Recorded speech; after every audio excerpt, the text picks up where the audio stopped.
Padrino López no llegó al poder por ser brillante, sino por ser servil. Pero hasta el servilismo tiene fecha de caducidad. Hoy, el narcogeneral del Cártel de los Soles carga con la peor pesadilla: ser el chivo expiatorio de una narcodictadura acorralada. Mientras Diosdado juega con pólvora y Maduro finge noticias, Padrino es el único que entiende lo que se viene. No es un juego, porque no es lo mismo llamar al diablo que verlo llegar. Entérate también del día que Joaquín El Chapo Guzmán reveló la conexión entre el cártel de Sinaloa y el de los Soles en Venezuela. Para esas lumbreras que dicen que es un mito solo porque sus progenitoras fueron prófugas del ácido fólico durante sus respectivos embarazos. Y una jueza, escuche bien, fue a preguntar por su esposo, vinculada con un galpón de los explosivos imaginarios desmantelados por Cabello, y quedó detenida por paralizar la investigación del plan terrorista. Ya ves, Lisbeth, cómo paga el diablo. Y Bolivia votará el día de hoy a favor de un posible viraje tras 20 años de la izquierda en el poder. Importante esto.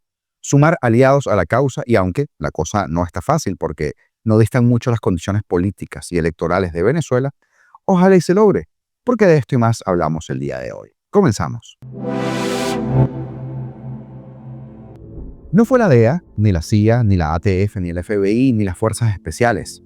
Desde el nombramiento del Cártel de los Soles como organización terrorista, algo que los frecuentes de este espacio saben que abogamos una y otra vez por qué pasara, la señal del presidente Trump fue inequívoca.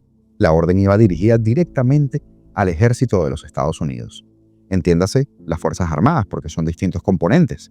Y esa fue la más clara señal de que quieren presión máxima, porque quien entiende del sistema de funcionamiento de las entidades y de las agencias de este país sabe perfectamente de las jurisdicciones, rangos operacionales y niveles de clearance.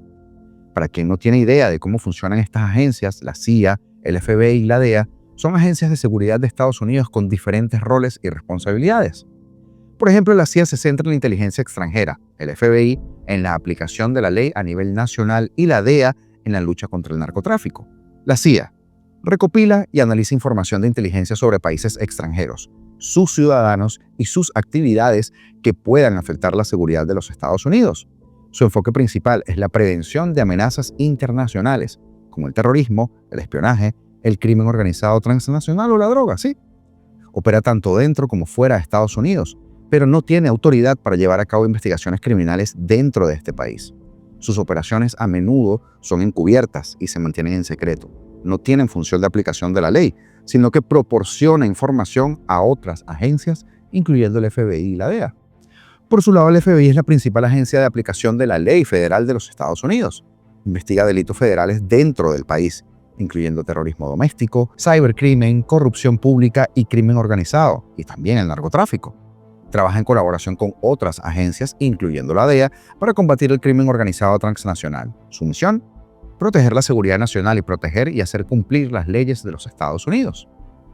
Y la DEA, la Administración de Control de Drogas, es una agencia especializada en lucha al narcotráfico. Su enfoque principal es desmantelar organizaciones criminales dedicadas al tráfico de drogas y reducir el suministro de drogas ilegales. Coordina esfuerzos con otras agencias, incluyendo el FBI, para poder combatir el tráfico de drogas a nivel nacional e internacional. Tiene autoridad para llevar a cabo investigaciones criminales y arrestos relacionados con el tráfico de drogas. ¿Por qué explico el funcionamiento de estas oficinas? En el pasado, y específicamente en su primera administración, Trump intentó hacer algo para acelerar la salida de Maduro al poder. Pero ya hemos repasado esto muchas veces. El sabotaje fue tal que no solo las agencias peleaban infructuosamente entre ellas por liderar la operación, sino que también los propios funcionarios de la administración le jugaron a Trump en contra. Saboteaban a las agencias. Pero es que lo peor fue el saboteo de la oposición, que sigue comiendo flores sin entender que la salida de unos narcoterroristas no pasa por sentarse en una mesa, por vez 19, a que le pinten la cara. De la operación de la CIA para derrocar a Maduro tenemos un programa especial en este canal, una investigación exhaustiva con información de John Bolton, de Mike Pompeo y de otros agentes que hicieron sendas declaraciones a medios estadounidenses sobre cómo esta operación fracasó y por qué. Pero el escenario que tenemos el día de hoy es totalmente diferente. Tenemos al comandante en jefe de las Fuerzas Armadas de los Estados Unidos, una Fuerza Armada de verdad, enviando una orden directa a toda una institución monolítica y obediente, que ahora entiende el gravísimo problema que Maduro y sus acólitos son. ¿Para qué? para que no haya fallos, para que lo que se ordene se cumpla de cabo a rabo. Y no estoy diciendo que sea una ejecución, una extracción o un black operation. Me refiero que así sea meter miedo, lo que disponga en este caso Trump se cumpla a rajatabla. No es un dato menor que cada día que estas tropas y equipamientos estén desplegadas en el Mar Caribe tienen un valor aproximado de $10 millones. Quizá muy tarde se ha dado cuenta Padrino López del problemón en el que está. Es obvio que no es el lápiz más afilado de la cartuchera, o sea, no está en ese puesto por su capacidad intelectual, sino más bien por su servilismo y por su complicidad con el tráfico de estupefacientes. No en vano, es el ministro de la Defensa más longevo que alguno de nosotros pueda recordar, algo que también es mucho más que curioso. Este Padrino López es el mismo que en su momento quiso tirarse la jugada de traicionar a Maduro, junto a Michael Moreno y otros personeros. Estos funestos personajes no tienen principios, no tienen moral, patria o bandera, pero hoy es una especie de llavero que lleva al dictador para arriba y para abajo. Vive al lado de él, lo que no es un mensaje de lealtad, sino de supervivencia. Yo pienso que Padrino cruzó la línea hace rato y no tiene salvación, y probablemente ahora, tarde, es que viene a darse cuenta. Cuando analizamos las reacciones de esta hidra, o sea, de las tres cabezas del mismo monstruo, nos damos cuenta que son disímiles. Maduro juega al fake news, Diosdado en su fantasía de que todos conspiramos, y ojalá hubiera sido así, pero desde hace 25 años, mucho nos hubiéramos ahorrado, pero Padrino, ese que tiene un paquetón encima que no ha de estar disfrutando en lo absoluto y lo ha dejado entrever, es el único cuyo tema central es que se está forjando la base para una guerra que él sabe no tiene manera, no digo de ganar, ni siquiera de enfrentar.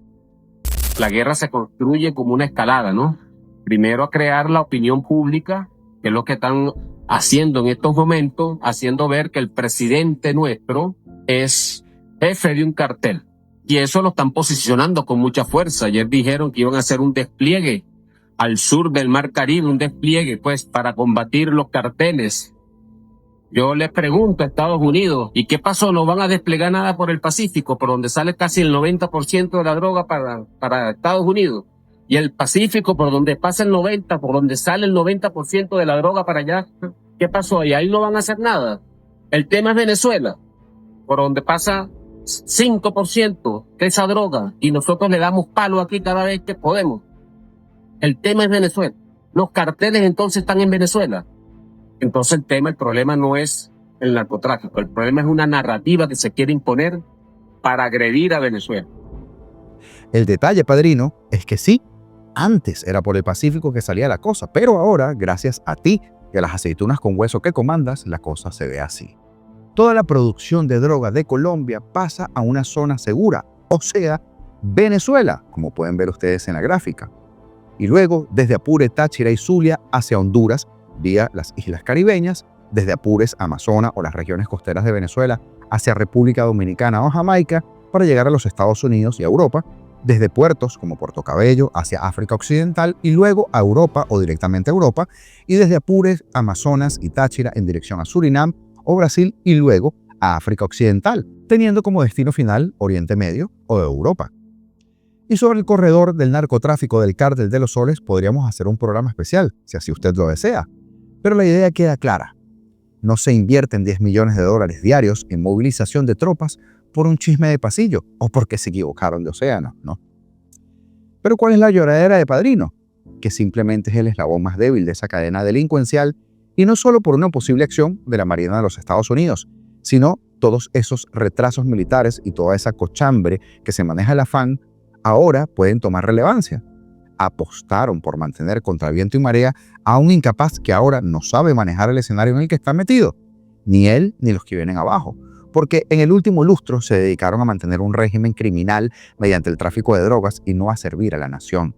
Tuvieron chance de hacerlo bien, pero el chance que tienen es ver quién es el primero que hace la jugada, o sea, quién entrega a quién. Las últimas declaraciones de Padrino no son fortuitas, muestran desesperación, un talante que no se le había visto. Padrino sabe en el problema en que está metido y que no va a poder salir. Y la jueza Lisbeth del Valle Rondón, integrante de la Corte de Apelaciones de Monagas, habría quedado detenida, acusada de intentar frenar investigaciones cuando acudió a preguntar por su esposo, abogado, de los dueños de la empresa del galpón en Maturín, donde Diosdado Cabello, el narco, dijo que se incautaron explosivos para planes terroristas de María Corina Machado. Según últimas noticias, la abogada fue hasta la sede de la Policía Nacional Bolivariana para pedir detalles de José Enrique Martínez, también abogado, y su esposo, detenido por representar a la empresa petrolera que era dueña del material decomisado y que sería para uso de pozos de crudo, como lo explicamos en un par de programas anteriores. El pasado 9 de agosto, 8 personas fueron arrestadas en el operativo en estos dos galpones ubicados en la avenida Alirio Ugarte Pelayo, en la zona industrial de Maturín. El narcoministro Diosdado Cabello dijo que se habían hallado 1.137 cajas con 54.000 unidades de cargas huecas, 35 rollos de cordón detonante y 125 detonadores eléctricos. Y por supuesto, responsabilizó el caso a María Corina Machado. Maduro, además, en su programa con Maduro Más, afirmó que los dueños de los galpones son militantes del movimiento que denominó sayonismo y los identificó como mano derecha de María Corina Machado. Y es que al parecer, según estos desequilibrados, María Corina Machado tendría como Boro varios brazos derechos y entonces, por ende, varias manos derechas. La realidad, están desesperados. Y en noviembre de 2018, arrancó en la Corte Federal de Brooklyn, Nueva York, el histórico juicio contra Joaquín El Chapo Guzmán, considerado uno de los narcotraficantes más buscados, temidos y poderosos de la historia reciente. Pero ¿qué pasa? Que durante esas audiencias, el capo sinaloense reveló que el cártel de Sinaloa había tejido vínculos con el cártel de los Soles. ¡Vamos, pues! 7 años después, el 25 de julio, el Departamento de Tesoro de los Estados Unidos, a través de la Oficina de Control de Activos Extranjeros, incluyó a esa organización criminal vinculada al chavismo en su lista de entidades terroristas, señalándola como encabezada por Nicolás Maduro Moros y otros altos cargos del régimen. En el mismo informe, las autoridades estadounidenses acusaron a dicho grupo de proporcionar apoyo logístico y financiero tanto a la organización criminal sinaloense como al Tren del Agua, grupo delictivo ligado, como usted sabe, al tráfico de droga, trata de personas, extorsión, explotación sexual de mujeres menores y así como al blanqueo de capitales. Sin embargo, Guzmán Loera ya habría detallado esa alianza entre sus comparecencias. Te traicionó el socio de Diosdado, tú que dices que no existen. En una de sus visitas al Triángulo Dorado a principios de 2003, Jorge Milton Cifuentes Villa, alias La Jota, operador colombiano de confianza de Joaquín El Chapo Guzmán e Ismael El Mayo Zambada, asumió misiones estratégicas para la organización criminal. Entre ellas, se encontraban operaciones como la del buque Pemex, la importación de cocaína desde Sudamérica hasta el norte y la representación del cártel en Ecuador. Milton Cifuentes envió a su hermano Alexander Ilbrandov Cifuentes Villa con Guzmán Loera para que se le permitiera vivir con él. Según ambos declararon al jurado durante el juicio en Estados Unidos, la finalidad de esa estancia era cuidar los negocios de Cifuentes, aunque de sus propios testimonios se desprendió que el verdadero objetivo era obtener la protección directa del líder del cártel de Sinaloa. Durante el proceso judicial surgió un episodio que confirmó esta relación: la intervención de un hombre de origen dominicano llamado Antonio Toño, recomendado por Alexander para distribuir droga en Estados Unidos. Guzmán Loera pidió al dominicano conseguir un terreno en su país para construir una pista de aterrizaje que conectara los envíos de Venezuela a México. La fiscal Gina Mary Parlovecchio presentó audios de conversaciones entre el Chapo y Toño en las que se evidenciaba la demora del dominicano en cumplir esa petición. Y en una de las grabaciones, el capo le dice: consiga esa rayita, haciendo referencia a la pista de aterrizaje. Un ranchito que tenga un lugar así para que llegue el mueble, o sea, el avión del loco. Y a que no adivinan quién era el loco. Otro testigo identificado como Panchito precisó que Joaquín le pide a Toño que le consiga finca con pistas clandestinas para que llegara la avioneta con la cocaína del loco. En su declaración, Parlovecchio preguntó a Alexander Cifuentes qué significaba el loco. Y él respondió: loco le decíamos a Venezuela por el loco del expresidente Hugo Chávez. En 2011, Daniel el Loco Barrera, otro loco, considerado el narcotraficante más buscado en Colombia, mantenía nexos con estos cárteles mexicanos. Ese año, la policía colombiana localizó 10 pistas clandestinas utilizadas por Barrera para el envío de drogas, 2 de ellas ubicadas en territorio venezolano. De acuerdo con el diario Reforma, Sergio Villarreal Barragán, alias El Grande, reveló a la Subprocuraduría de Investigación Especializada en Delincuencia Organizada, la CIEDO, que entre 2006 y 2009, el cártel de los Beltrán Leiva, entonces vinculado a la Federación bajo el mando de Joaquín Guzmán, tenía conexiones en Maracaibo, de donde salían cargamentos de cocaína. en el marco de la averiguación previa relacionada con una investigación contra varios generales, Padrino López, ya entiendes ahora, presuntamente vinculados al narcotráfico, el Grande, actuando como testigo colaborador con la clave Mateo, aseguró que para operar sobornaban a funcionarios locales y federales. Vaya sorpresa, ¿verdad? Según su testimonio ante la Siedo, en la terminal de Toluca aterrizaban aviones de Guzmán Loera procedentes de Maracaibo, cargados con más de 3 o 4 toneladas de cocaína cada uno. El territorio venezolano fue un punto estratégico de encuentro entre emisarios del cártel de Sinaloa y narcotraficantes locales durante el liderazgo de Joaquín El Chapo Guzmán, y así lo señala un documento presentado por la Fiscalía de Estados Unidos ante la Corte del Distrito Oeste de Nueva York el 20 de enero de 2017.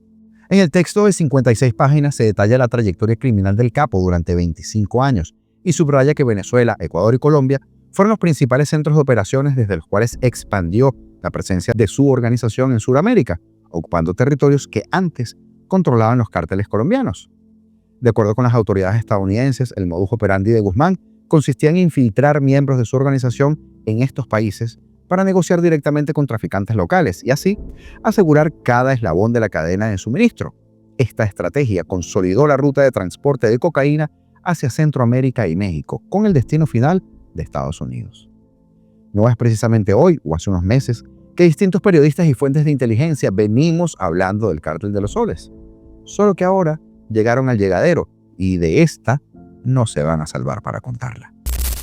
Y los bolivianos acudirán hoy a las urnas para elegir a un nuevo gobierno y a un nuevo parlamento para el próximo quinquenio, en unos comicios generales que podrían marcar un viraje político hacia el centro o hacia la derecha, tras 20 años de una hegemonía de los gobiernos de izquierda y del movimiento del socialismo más. En Bolivia, 7.567.207 personas mayores de 18 años para elegir al presidente, vicepresidente, de los parlamentarios de un legislativo para un periodo de 5 años y otros 369.300 ciudadanos están habilitados para votar en el exterior, aunque solamente elegirán al binomio gobernante y no están obligados a sufragar. Entre las 8 organizaciones políticas que concurren a los comicios, 2 candidaturas opositoras aparecen como favoritas para estos comicios: la del empresario de centro derecha Samuel Doria Medina y la del derechista expresidente Jorge Tuto Quiroga, ojalá sea él, quienes podrían disputar una inédita segunda vuelta si se confirma lo reflejado en las encuestas. Si esto ocurre, será la primera vez que Bolivia tendrá una segunda vuelta, posibilidad incluida en la Constitución vigente de 2009, que señala que habría balotaje si ninguna de las candidaturas alcanza más del 50% de los votos válidos o un mínimo del 40%, con al menos 10 puntos de ventaja sobre el siguiente. También supondría la salida de la izquierda del poder, pues los sondeos sitúan al oficialista Eduardo del Castillo en los últimos lugares, mientras que el presidente del Senado, Andrónico Rodríguez, de la Alianza Popular, quien era considerado el sucesor del pedófilo de Evo Morales, tampoco aparece con porcentajes que lo acerquen siquiera al balotaje. El oficialismo concurre dividido a la Junta Electoral, pues, además de las postulaciones del Castillo y de Rodríguez, Evo Morales se desmarcó del MAS al no lograr ser nuevamente el candidato para ese partido. Morales ha insistido en ser candidato, pese a una disposición constitucional que le impide volver a postularse porque ya gobernó en 3 periodos el país y tampoco tiene partido político. En los últimos meses, los seguidores del expresidente, porque sí, todo loco también tiene seguidores, protagonizaron diversas protestas para forzar su inscripción, pero al no lograr su objetivo, Morales y sus seguidores promueven el voto nulo. Las encuestas también han demostrado un alto porcentaje de indecisos, votos blancos y nulos, incluso antes de que Evo iniciara su campaña. Según la norma vigente, los votos nulos y blancos no ingresan en los válidos y solo se consideran para fines estadísticos de la votación en un proceso electoral. En el caso de que los votos nulos y blancos sumen la mayoría, la elección de los nuevos dignatarios se realizará con base en los votos válidos, aunque hayan obtenido minoría. Las mesas electorales deben estar abriendo en este momento y deben funcionar 8 horas continuas o hasta que el último votante de la fila haya emitido su sufragio. El voto en Bolivia es obligatorio y tras emitirlo la persona recibe un certificado de sufragio que deberá presentar para realizar cualquier trámite en instituciones públicas y en la banca en los próximos 90 días posteriores a los comicios. Bolivia contará para esta elección con el sistema de transmisión de resultados preliminares CIREPRE, cuyo funcionamiento fue puesto a prueba con simulacros en los 9 tribunales departamentales electorales y que lanzará información al término de la jornada de votación. También están desplegadas 14 misiones internacionales de observación electoral, las más numerosas de la Unión Europea y de la Organización de los Estados Americanos, además de otras 5 delegaciones nacionales para vigilar el proceso. En el país rige el silencio electoral desde el jueves y el auto de buen gobierno, que desde el viernes prohíbe las aglomeraciones o las reuniones masivas y la venta de bebidas alcohólicas. Además, este domingo estará prohibida la circulación de vehículos que carezcan la autorización del órgano electoral. Esperemos que Bolivia regrese a la senda del bien, porque sería un aliado menos para el narcorrégimen. Y eso siempre será bienvenido. Saludos especiales para nuestra moderadora queridísima de la comunidad, My Needle and Me. Gracias por tu aporte mediante los Super Thanks y por tu contribución constantemente, ya que, bien lo sabes, ayudas mucho al funcionamiento de esta plataforma y de todos los que aquí hacemos trabajo y que permitimos que esto pueda salir a diario. Suscribirte, comentar y darle like a estos videos y compartirlos es gratis, siempre te lo pido. Aprovecha y hazlo de una vez. Una excelente manera de ayudarnos. Y es muy sencillo porque los botones están acá abajo. Esto es Apolítico y parece que la cosa está a punto de cambiar. Si así lo crees, suscríbete y sigamos peleando juntos. Libertad o nada, señores. Y es que sí, seremos libres.